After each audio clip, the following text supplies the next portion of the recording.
오늘은 구약성경 시편 70편 말씀이 되겠습니다. 구약성경 852페이지를 찾아주시기 바랍니다. 구약성경 852페이지 시편 70편 말씀이 되겠습니다. 시편 70편도 역시 다윗의 시편입니다. 그러나 어떠한 배경 가운데 이 시편이 지어졌는가에 대한 정확한 기록은 없습니다. 1절부터 5절까지 굉장히 짧은 시편이지만 원수들의 공격으로부터 자신을 보호해달라고 간구하는 다윗의 간절함이 넘치고 있습니다. 우리 1절서부터 5절까지 한 절씩 교독합니다. 하나님이여 나를 건지소서, 여호와여 속히 나를 도우소서. 나의 영혼을 찾는 자들이 수치와 무한을 당하게 하시며 나의 상함을 기뻐하는 자들이 뒤로 물러가 수모를 당하게 하소서. 아하 아하 하는 자들이 자기 수치로 말미암아 뒤로 물러가게 하소서. 주를 찾는 모든 자들이 주로 말미암아 기뻐하고 즐거워하게 하시며 주의 구원을 사랑하는 자들이 항상 말하기를 하나님은 위대하시다 하게 하소서. 나는 가난하고 궁핍하오니 하나님이여 속히 내게 임하소서. 주는 나의 도움이시오 나를 건지시는 이시오니 여호와여 지체하지 마소서. 2절과 3절에서 다윗은 다시 자신의 대적자들의 심판을 간구합니다. 즉 자신의 손이 아니라 하나님의 손에 의해서 자신을 괴롭히는 원수들이 패하고 망하게 해달라고 그렇게 간구하고 있는 것입니다. 로마서 12장 19절에 보면 내 사랑하는 자들아 너희가 친히 원수를 갚지 말고 진노하심에 맡기라. 기록되었을 때 원수 갚는 것이 내게 있으니 내가 갚으리라. 이렇게 주님께서 말씀하셨습니다. 그러니까 원수를 내 손에 맡기라는 것입니다. 그럼 하나님께서 그 원수를 우리의 억울함을 대신하셔서 심판하시겠다라고 말씀하고 있습니다.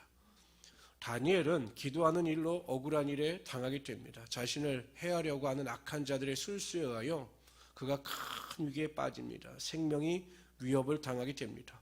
충분히 사람을 상대할 수 있었겠죠. 왕에게 자신의 억울함을 호소하고 이 억울함에서 자신을 벗어나게 해달라고 부탁을 했을 수도 있습니다. 그러나 그는 원수 갚는 것을 하나님의 손에 맡겼습니다. 그리고 매일 예전에 하던 대로 하루 3번씩 하나님께 감사함으로 기도했을 때 하나님께서 그 원수들을 완전히 패하게 하셨습니다.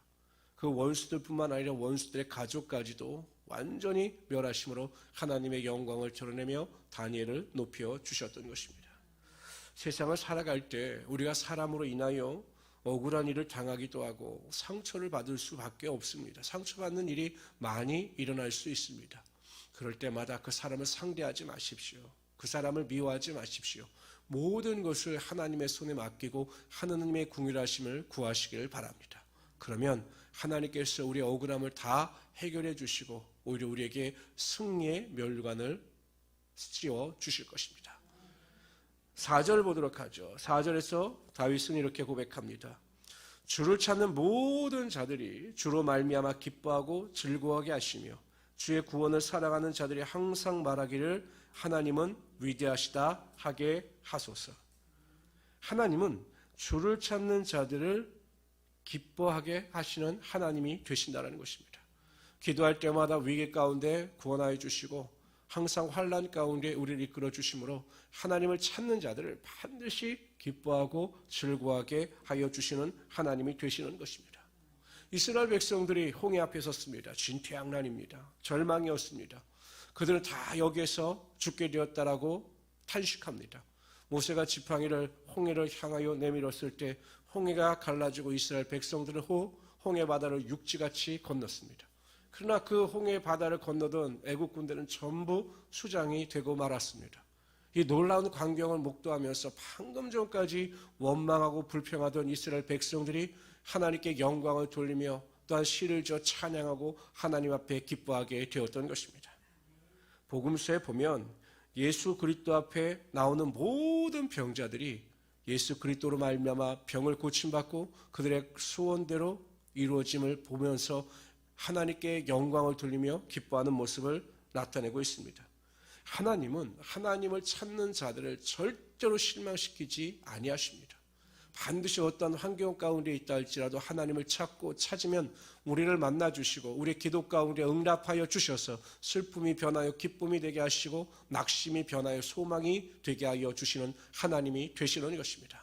그래서 항상 기도하는 자들은 소망이 있습니다. 기도하는 자들은 기대가 있습니다. 하나님께서 우리의 마음 가운데 기대와 소망을 반드시 부어주시는 것입니다. 뿐만 아니라 우리를 통해서 하나님의 위대하심이 증거되게 하여 주시는 거죠. 정말로 보잘것없는 우리 인생 가운데 하나님께서 위로와 축복을 함께하여 주심으로 우리를 통하여 하나님의 위대하심을 증거하게 하시며 우리 가운데 하나님의 능력이 반드시 나타나게 하여 주시는 것입니다. 그러므로 우리 성도님들은 항상 하나님만을 바라보시면서 다윗과 같이 기도하십시오. 하나님, 제가 기도할 때마다 하나님의 기쁨을 맛보게 하여 주시고 제 입술을 통해서 하나님의 위대하심을 찬양할 수 있도록 역사하여 주시옵소서 라고 기도하면 하나님께서 반드시 그 기도 가운데 응답하여 주실 것입니다.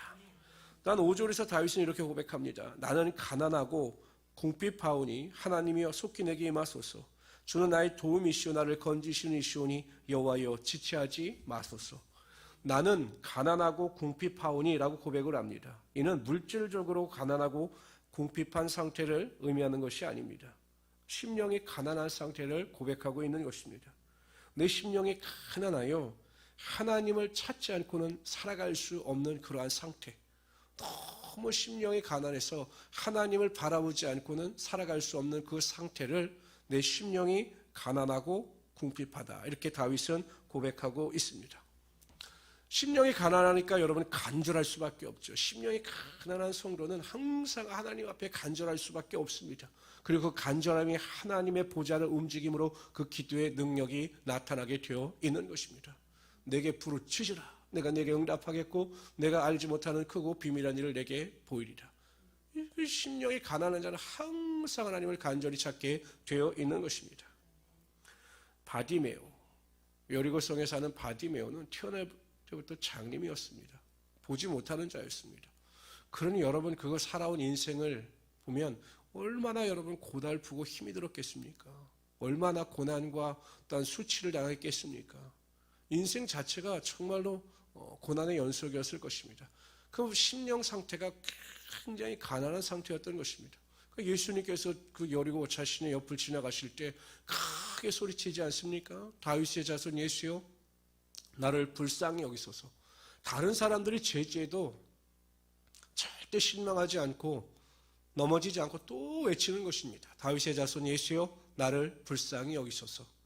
어떻게 그가 그렇게 부르짖을 수 있었는가? 그 심령이 가난했기 때문입니다.